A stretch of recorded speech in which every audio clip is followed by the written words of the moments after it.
Hello everyone, welcome to our channel K2 maths. आज के इस वीडियो में हम क्लास 9th के चैप्टर पॉलिनोमियल, जिसे हिंदी में बहुपद कहते हैं, उसके एक्सरसाइज 2.1 के दूसरे क्वेश्चन को सॉल्व करेंगे। इसका पहला क्वेश्चन हमने पहले भी सॉल्व कर चुका है, उसका लिंक हम आपको डिस्क्रिप्शन में दे देंगे। तो दूसरे क्वेश्चन यह कह रहा है कि right the coefficient of x square in each of the following, यानी जो नीचे लिखे हुए पॉलिनोमियल हैं उनमें जो एक्स स्क्वायर का कोएफिशिएंट है उसको हमें ज्ञात करना है, हमें फाइंड करना है। तो आइए हम सीखते हैं कि आखिर किसी भी वेरिएबल के कोएफिशिएंट को कैसे निकालते हैं।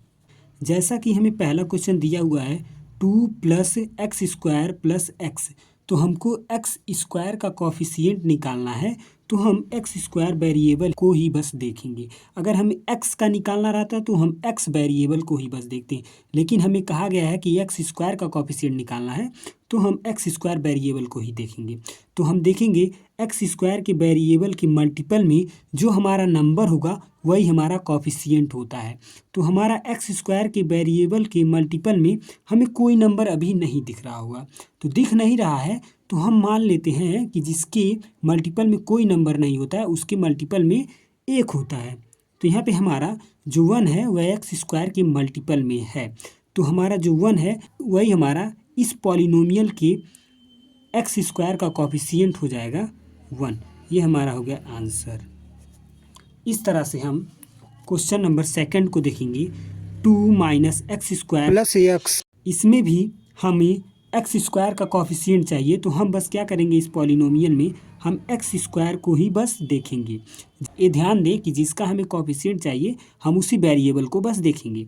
एक्स स्क्वायर का कोएफिशिएंट निकालना है तो हम एक्स स्क्वायर वेरिएबल को देखेंगे। तो एक्स स्क्वायर के वेरिएबल के मल्टीपल में हमें कोई नंबर नहीं दिया हुआ है, तो हम 1 मान लेते हैं, क्योंकि किसी भी नंबर में अगर 1 से मल्टीप्लाई करें तो कोई फ़र्क नहीं पड़ता, इसलिए हम यहाँ पे 1 लिख लेंगे। ठीक, यहाँ पे एक्स स्क्वायर के मल्टीपल में 1 हो जाएगा और यहाँ से हमारा माइनस दिया हुआ है। इस पॉलिनोमियल में एक्स स्क्वायर का कोएफिशिएंट जो होगा वो हमारा -1 हो जाएगा। क्यों? क्योंकि यहाँ पे माइनस दिया हुआ है। ठीक, देन हम लोग थर्ड क्वेश्चन पे आते हैं। दिया हुआ है π/2 x² + x, तो हमें एक्स स्क्वायर का कोएफिशिएंट निकालना है, इसलिए हम एक्स स्क्वायर को देखेंगे।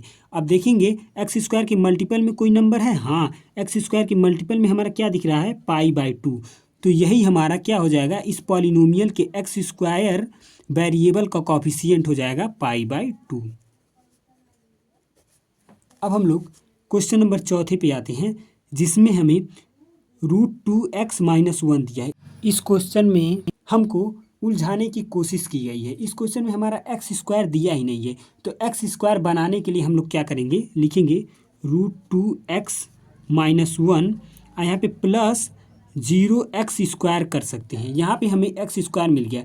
अगर 0 का मल्टीप्लाई एक्स स्क्वायर में करेंगे तो 0 यही नंबर आ जाएगा। तो यहाँ से अगर हमें कोएफिशिएंट ऑफ एक्स स्क्वायर पूछेगा तो एक्स स्क्वायर के मल्टीपल में क्या दिया हुआ है, एक्स स्क्वायर के मल्टीपल में हमें 0 मिल रहा है। तो यानी जो इस पॉलिनोमियल का कोएफिशिएंट होगा वह हमारा 0 होगा। ये हमारा हो जाएगा आंसर। इस तरह से हमें कभी भी किसी भी पॉलिनोमियल को दे दे और उसमें किसी भी वेरिएबल का कोएफिशिएंट पूछ ले, तो हम सबसे पहले जिस वेरिएबल का कोएफिशिएंट दिखेगा उस पॉलिनोमियल में वो वेरिएबल को ढूंढेंगे। वेरिएबल को ढूंढने के बाद उसके मल्टीपल में जो नंबर होगा वही हमारा कोएफिशिएंट होता है।